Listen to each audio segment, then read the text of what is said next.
J'ai fait un post qui a pas mal fait réagir, dans lequel je disais en gros quelque chose du genre, enfin c'est un post que j'ai vu en story qui m'a paru vraiment pertinent, donc je l'ai reposté. Le message disait quelque chose du genre, ta mère s'est sacrifiée pour toi, elle a fait plein de petits boulots pour te permettre d'aller à l'école, elle a vendu des jus de bissap, elle a vendu au marché, elle s'est battue comme beaucoup de mamans africaines font pour leurs enfants. Et toi, quand on te demande de citer le nom d'une femme battante, tu cites Michelle Obama. Est-ce de l'ingratitude? Alors, ce post-là a fait énormément réagir. Et je pense que c'est un sujet qui mérite d'être abordé un peu plus longuement parce que malheureusement, on a tendance à ne pas assez valoriser les gens qui sont à côté de nous, les vrais héros et héroïnes du quotidien qui sont à côté de nous, pour aller chercher des modèles américains et un peu loin.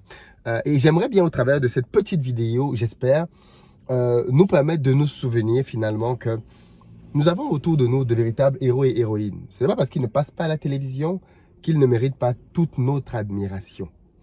Et quand on est africain notamment, on sait quelle est la place de nos mamans dans nos éducations parce que bien des fois, malheureusement, on a grandi dans des foyers dans lesquels les papas étaient absents, dans lesquels les mamans se sont pliées en quatre pour pouvoir donner ce qu'elles pouvaient à leurs enfants pour que ces derniers aillent à l'école. Et je pense que nous avons tendance parfois à oublier la valeur de ce sacrifice parce que beaucoup de ces mamans-là, en réalité, ont fait ce qu'elles pouvaient pour que leurs enfants aillent plus loin. Je vais prendre mon cas tout simplement.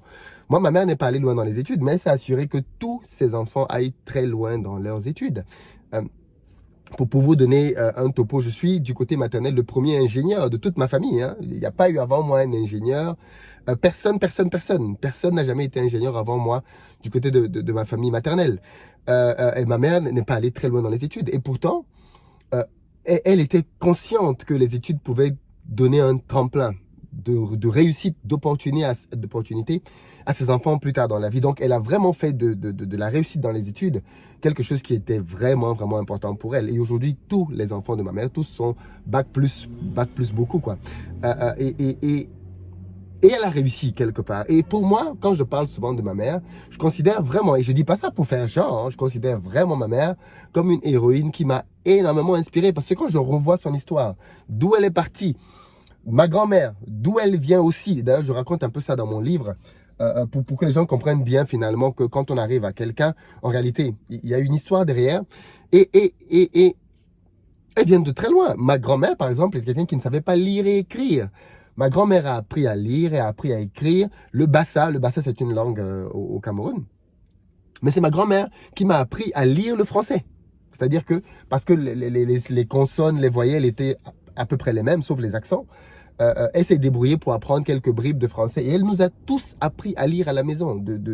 Ma grande sœur, moi, mes petits frères, c'est ma grand-mère qui nous a tous appris à lire. Et elle aimait bien me dire en bassa que peu importe le diplôme que tu auras demain, c'est moi qui t'ai appris à lire. Et je ne l'oublierai jamais. Je ne l'oublierai jamais parce que, et je crois vraiment que ces prémices-là, ce sacrifice-là, elle allait jusqu'à apprendre. Je veux dire, parfois, elle connaissait pas des mots, mais puisqu'elle sait lire, elle savait lire après, puisqu'elle a appris à lire, elle savait lire le français, mais elle ne comprenait même pas parfois le sens des mots qu'elle pouvait lire. Mais ouais, elle m'a appris à lire et aujourd'hui, bon, ben voilà, je lui suis éternellement reconnaissant pour ça. Et malheureusement, j'ai l'impression qu'on a tendance à sous-estimer, négliger les véritables héros du quotidien qu'on a face à nous pour aller admirer les gens qu'on ne connaît pas, les gens dont on voit quelques posts. Mais quand les gens disent qu'ils admirent Michelle Obama a fait des choses merveilleuses. Peut-être que je pense que c'est peut-être maladroit, mais peut-être que ce que les gens veulent dire, c'est que c'est peut-être ce qu'elle inspire. Parce que dans son quotidien, vous ne la connaissez pas, vous ne savez rien de cette femme. Honnêtement, la personne que tu connais, c'est la femme que tu as à la maison à côté de toi, c'est ta mère, c'est ta soeur, ce sont les femmes que tu connais et que tu dois pouvoir apprécier ou désapprécier parce que tu les connais. Mais moi, j'ai toujours eu beaucoup de mal avec les rôles modèles qui sont très loin. On peut apprécier la trajectoire de quelqu'un, effectivement, mais la personne elle-même, c'est très différent. Moi, tous ceux que je considère comme mes mentors, tous ce sont des gens que je connais de proche. Ce sont des gens que je vois dans leur interaction, dans le domaine dans lequel je les admire. Les mentors que j'ai par rapport à la gestion de leur couple et de leur famille, ce sont des gens que je connais depuis plus de 10 ans, qui sont des hommes fidèles, qui gèrent bien leur couple, dont les femmes sont heureuses, épanouies, et qui font de leur couple une priorité dans leur vie quotidienne. Voilà les gens que je peux prendre comme mentors pour la gestion de mon couple. Les personnes que je peux prendre comme mentors pour la réussite de leurs entreprises, ce sont des gens que je connais bien aussi, dont je connais les struggles, les combats, qui m'ouvrent les portes de leurs entreprises et qui m'expliquent quels sont réellement leurs challenges. Voilà les gens que j'apprécie. Je n'apprécie pas les gens à gauche, à droite. Non, non, non, non, non, non. On peut avoir les Barack Obama, Gary, tout ce que vous voulez là. J'aime leurs histoires. Ce sont de belles histoires. Mais je ne les admire pas. Je ne les connais pas. Je ne les connais pas, donc je ne les admire pas. Moi, j'admire ma mère, j'admire ma grand-mère, j'admire ma soeur, j'admire mon épouse, j'admire mes enfants, j'admire les gens que je vois au quotidien et dont je peux évaluer l'héroïsme. Et je pense qu'on gagnerait peut-être à faire ça davantage. Il y a des gens qui sont beaucoup dans la comparaison. Oui, tel ne traite pas sa femme comme... Qu'est-ce que tu en sais ? Moi, tu as des femmes qui disent ça. Oui, toi, tu n'es pas comme tel. Lui, il traite bien sa femme. Qu'est-ce que tu en sais? Tu es avec eux, tu dors avec eux, tu connais les douleurs que cette femme a dans son cœur. Tu n'en sais rien du tout. Ils ont juste peut-être un très beau masque qui te laisse penser que ce sont des gens X, Y, Z. Mais la réalité, tu ne la connais pas. Il y a ça, mais il y a aussi les gens qui vont te dire... oui, mais je veux dire, on a tendance à admirer les gens qui sont très loin. Et on ne voit pas les gens qui se sacrifient pour nous au quotidien. Si tu es malade aujourd'hui, la personne qui va prendre soin de toi, c'est pas Michelle Obama. C'est ta femme, c'est ta copine, c'est elle qui va s'inquiéter pour toi. Tu n'existes même pas. Tu es un no-name pour toutes ces personnes.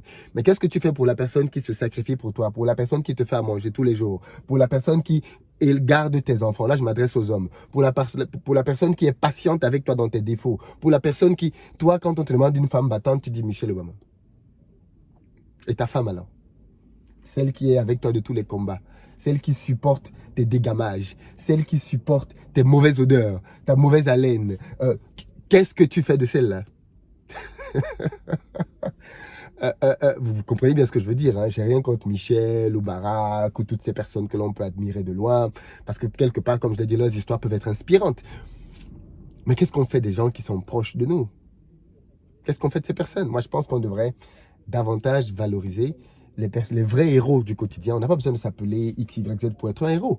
On a besoin juste d'être quelqu'un qui, dans son attitude quotidienne, se bat pour atteindre un idéal, se donne les moyens pour atteindre des objectifs et qui se bat pour les choses qui sont importantes pour lui. Si vous faites ça, ben, je pense que vous avez le titre de héros, de héroïne. Et c'est dommage que les gens autour de vous ne le voient peut-être pas. Donc, j'envoie cette vidéo pour dire aux uns et aux autres, ouvrons peut-être davantage nos yeux par rapport aux véritables héros et héroïnes du quotidien et arrêtons d'aduler les gens qui sont très loin dont on ne sait pas grand-chose. Quand on regarde le couple, prenons un peu le couple présidentiel américain, Barack et Michelle Obama, pendant longtemps, pour beaucoup d'entre nous, c'était des gens qui étaient des gens modèles. Jusqu'à ce qu'on ne découvre qu'une des filles, je crois l'aînée des filles Obama, fume de la drogue. Voilà, donc je veux dire, on peut dire ce qu'on peut dire, mais je pense que les parents ne sont pas contents de savoir que leur fille fume de la drogue, de la cocaïne même à l'époque. Donc voilà. Mais chacun ses combats. Les Obama ont leurs combats, vous avez vos combats, j'ai mes combats. Chaque famille a ses combats. Et il faut savoir valoriser quand même les gens qui sont autour de vous, autour de nous, et qui se battent à nos côtés pour nous permettre d'aller un peu plus loin. Hommes comme femmes, mère, père, sœur, et tout ce que vous voulez. Je pense qu'on doit davantage les célébrer et pas juste avoir des modèles. Et nous, les Africains, on est très forts pour ça. On est les champions pour avoir des rôles modèles qui sont très éloignés. Bon, après, je peux comprendre. Nous n'avons pas, finalement, comparé aux autres, hein, tant de succès dans plein de domaines. Si on demande à quelqu'un de citer en Europe 10 entrepreneurs noirs qui font plus de 10 millions d'euros de chiffre d'affaires, je pense que très peu de personnes pourront citer même 3. Très, très peu. Parce qu'on n'en a pas beaucoup. Malheureusement. Donc voilà, on a besoin d'avoir des rôles modèles, c'est vrai. On a besoin d'avoir des gens qui nous inspirent par leur trajectoire. Il est parti de ci, elle est maintenant là. Oprah Winfrey, tout ce que vous voulez. C'est bien d'avoir, qu'on se dise, ah ouais, donc si elle a pu le faire, je peux le faire, c'est vrai. Mais les gens qu'on doit admirer réellement, je crois que ça doit être les gens dont on est au contact au quotidien, avec qui on vit, que l'on ressent, qui nous connaissent, qu'on connaît, de qui on peut témoigner de certaines choses. C'était ma petite vidéo aujourd'hui. J'espère qu'elle va te parler, qu'elle va t'inspirer et puis que tu vas la partager massivement. D'abord, partage-la aux gens que tu aimes. Partage-la aux gens que tu veux honorer, pour leur dire merci. Et puis qu'on fasse peut-être une boucle, une chaîne, on partage. Et puis qu'aujourd'hui, on profite peut-être de cette journée pour se dire merci pour ce que tu es, merci pour ce que tu fais pour moi. Je t'aime, je ne te le dis peut-être pas assez, mais tu comptes vraiment pour moi. Tu es mon modèle, tu m'inspires, ainsi de suite. Que l'on soit aussi peut-être dans ce type de langage-là, dont nos proches aussi ont besoin. N'allez pas croire que les Africains ne complimentent pas. Non, personne n'est insensible aux compliments, surtout quand ils sont sincères et qui viennent des gens qui ont de la légitimité pour les faire. Faisons-le. Je pense que ça peut vraiment faire une différence.